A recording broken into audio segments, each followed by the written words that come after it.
काय झालं?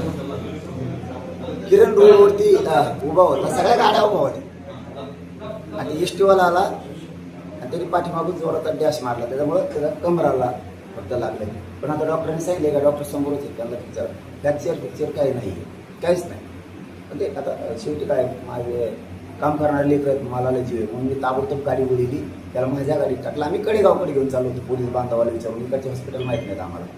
ते याची जर तब्येत मला गाडीतच व्यवस्थित वाटली किंवा म्हणलं की मार पाठीमागून लागला.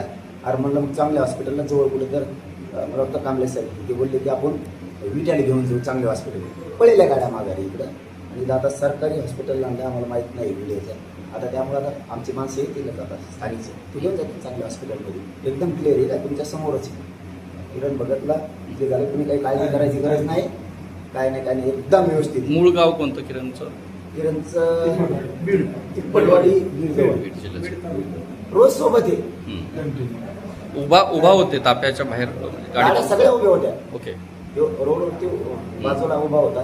एसटीवाला आलं, त्याच्या लक्षात आलं नाही? आलं नाही, त्याच्या लक्षात बघितलं नाही. काय असू शकतं त्याच्यावर काही शंका असायचं बी कारण नाही, आणि याच्यावर तर अजिबातच नाही. त्याने डॅश मारल्यामुळे ते रोडवर जोरात पडला. ते कोणी काळजी करू नये, म्हणजे महाराष्ट्रातल्या बांधवांनी पण कुटुंबियांनी पण. त्यामुळे आम्ही आहेत, काही काळजी करत गेलो, एकदम व्यवस्थित क्लिअर. तिथं म्हणजे इकडं कार्यकर्त्याला लागलं माझ्या जीवा भावाचे, माझे किरण तिथं पडला, मी बसतो सत्कार घेत तिथे. मी त्या गाड्या पिढ्या सगळ्या बाजूला ते जीसीबी पिसीबी आणि पहिलं हॉस्पिटलला.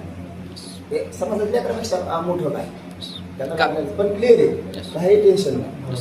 थँक्यू दादा.